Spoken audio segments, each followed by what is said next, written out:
नमस्कार दोस्तों, के साथ मैं हूं आशिमा त्यागी। दोस्तों, जरा सोचिए कि जिस देश का प्रधानमंत्री हर मंच पर विकास, विश्व गुरु और विश्व नेतृत्व का दावा करता हो, उसी देश का नाम दुनिया की सबसे बड़ी ताकत अमेरिका के राष्ट्रपति की रिपोर्ट में ड्रग्स तस्करी करने वाले देशों की लिस्ट में डाल दिया जाए। क्या ये शर्मनाक नहीं है? क्या ये उस न्यू इंडिया की तस्वीर है जिसकी कहानियां दिन रात गोदी मीडिया हमें सुनाती रहती है? सवाल गंभीर है और अब आज की इस चर्चा के माध्यम से जवाब मांगते हैं। लेकिन मैं चर्चा में आगे बढ़ूं उससे पहले आप लोगों से अपील, इंसाफ की आवाज को बुलंद करने के लिए और सच्ची पत्रकारिता के लिए देश लाइव का सहयोग करें। साथ ही डिस्क्रिप्शन में दिए गए लिंक को ओपन कर ज्वाइन बटन दबाकर आप हमसे यानी देश लाइव से सीधा जुड़ सकते हैं। दोस्तों, वापस लौटते हैं आज के मुद्दे पर। ट्रंप की हम बात कर रहे थे। कल तक वही ट्रंप थे जिनके साथ मोदी मंच पर हाउडी मोदी और अब की बार ट्रंप सरकार जैसे नारे लगवा रहे थे। वही ट्रंप जिन्हें मोदी ने गले लगाया, जिनकी तारीफों के पुल गोदी मीडिया ने खूब बांधे। लेकिन अब वही ट्रंप भारत को उन देशों की श्रेणी में डाल रहे हैं जो ड्रग्स तस्करी के लिए कुख्यात है। क्या ये भारतीय कूटनीति की हार नहीं है दोस्तों? क्या ये मोदी सरकार के लिए अंतर्राष्ट्रीय स्तर पर एक करारा तमाचा नहीं है? क्या मानते हैं आप? अब जरा तथ्यों पर नजर डालते हैं। ट्रंप ने जो प्रेसिडेंशियल डिटर्मिनेशन रिपोर्ट अमेरिकी संसद में सौंपी है, उसमें दुनिया के 23 देशों के नाम शामिल किए गए हैं। इनमें अफगानिस्तान, पाकिस्तान, चीन, कोलंबिया, बोलिविया और वेनेजुएला जैसे देश भी हैं। और इसी सूची में भारत का नाम भी शामिल कर दिया गया है।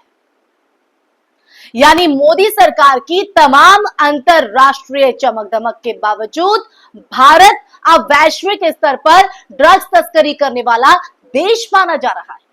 याद कीजिए, जब भी मोदी जी को ट्रंप या किसी और पश्चिमी नेता से थोड़ी सी भी तारीफ मिलती थी तो गोदी मीडिया तालियां पीट पीट कर जनता को यह समझाने की कोशिश करती थी कि देखो, मोदी जी ने दुनिया में भारत का नाम रोशन कर दिया है, दुनिया में भारत का डंका बजा दिया है। लेकिन अब जब वही अमेरिका हमें तस्करी करने वाले देशों की श्रेणी में डाल रहा है, उस लिस्ट में हमारा नाम डाल रहा है, तो यही मीडिया चुप क्यों है? क्यों चैनल्स पर इस मुद्दे पर बहस नहीं हो रही है दोस्तों? क्योंकि असलियत यह है कि मोदी सरकार ने विदेशी नेताओं की झप्पियां और सेल्फियों को ही कूटनीति मान लिया है। लेकिन असली कूटनीति सिर्फ कैमरों पर हंसी ठिठोली से नहीं होती है दोस्तों, बल्कि अंतरराष्ट्रीय स्तर पर अपने देश की साख और इमेज को बचाना होती है। और यहां सरकार बुरी तरह से फेल हुई है, या ये कहे कि बुरी तरह से विफल हुई है। भारत में ड्रग्स की समस्या नई नहीं है। पंजाब से लेकर मुंबई और गोवा तक ड्रग्स का जो नेटवर्क है वो फैला हुआ है।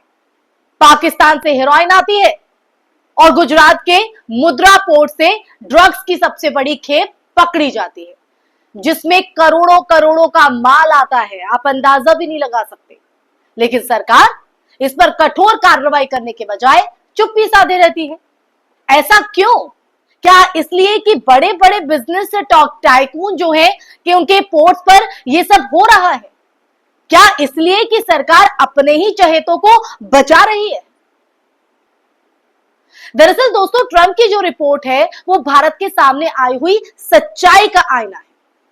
और ये वही सच्चाई है जिसे हम रोज देखते हैं, लेकिन सत्ता और मीडिया मिलकर इसे छिपा देती है, इस पर पर्दा डालती है। सोचिए, जिस देश में युवाओं को नौकरी और शिक्षा नहीं मिल रही है, वहां ड्रग्स का फैलना किसके हित में है?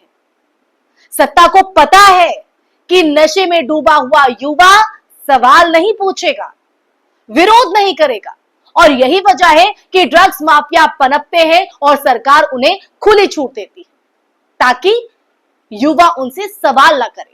जो युवा है वो नशे में डूबे नहीं। अब ये सवाल है कि मोदी जी अब जब अमेरिका जाकर ट्रंप से गले मिले थे आप, तब क्या उन्होंने भारत की सच्ची तस्वीर बताई थी?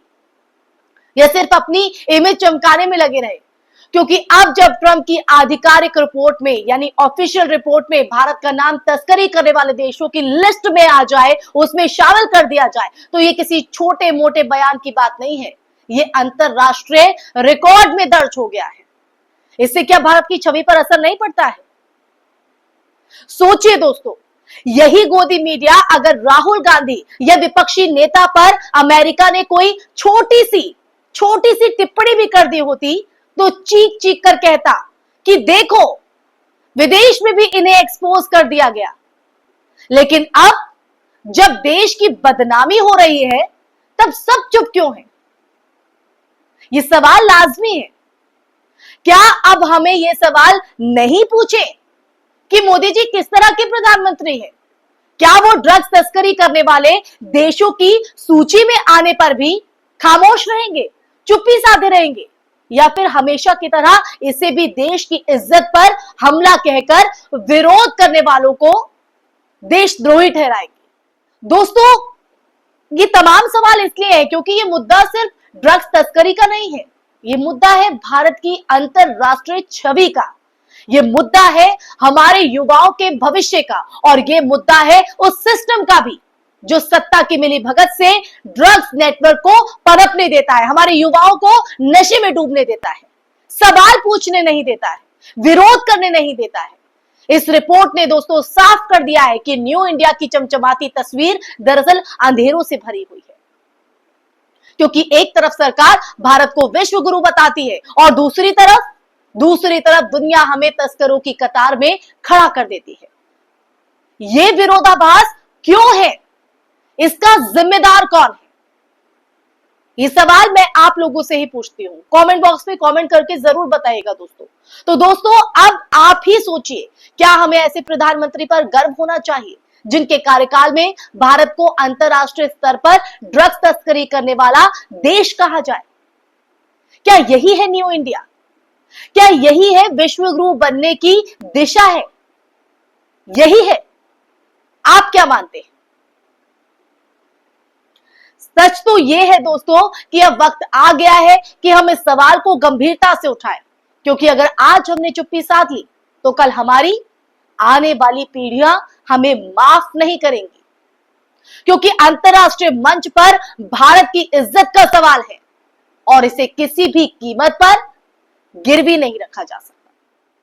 तो ऐसे में अब समय है आईना दिखाने का, शीशे में खुद को देखने का, सच बोलने का और सत्ता से ये पूछने का कि क्या मोदी जी उस देश की प्रधानमंत्री है जिसे दुनिया ने ड्रग्स तस्करी करने वाला कह दिया है? ये सवाल मैं आप लोगों पर ही छोड़े जाती हूं। इसी के साथ, इस सवाल के साथ मैं इस चर्चा में यही विराम लगाऊंगी। कमेंट बॉक्स में कमेंट करके ये चर्चा आपको कैसी लगी और इन सवालों का जवाब आपके जहन में क्या है जरूर साझा कीजिएगा। साथ ही साथ इस वीडियो को ज्यादा से ज्यादा शेयर भी कीजिएगा ताकि सच ज्यादा से ज्यादा लोगों तक पहुंचे। इसी के साथ आपसे इजाजत लेना चाहूंगी, फिर हाजिर होंगे एक नए टॉपिक के साथ। तब तक के लिए अपना ख्याल रखिए। जय हिंद, जय भारत, नमस्कार।